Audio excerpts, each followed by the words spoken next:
Kriza parlamentare vazhdon në Kosovë. Kryetari i PDK-s Memri Krasniqi u takua sot me kryetarin e Lëvizjes Vetëvendosje Albin Kurti. Kryetari i PDK-s Krasniqi para mediave pas takimit tha se takimi ka zgjatur ndryshimin e propozimit për kryetar të Kuvendit të Kosovës. Ai theksoi se PDK-ja nuk do të ndryshojë qëndrim sa i përket votimit të Albulena Haxhiut për kryetare të Kuvendit. Nuk janë zgjedhja e parë, ama zgjedhjet janë opcion i vërtet.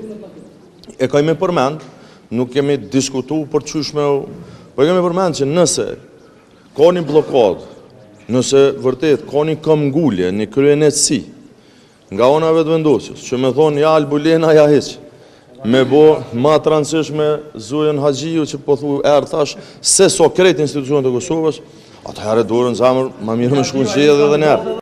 Krasniqi u shpreh se Kurti ka sugjeruar të mendojë për kandidat apo kandidatura të tjera për kryetar të Kuvendit. Sipas Krasniqit, partia e tij është e gatshme të votojë një figurë që mund të jetë e pranueshme.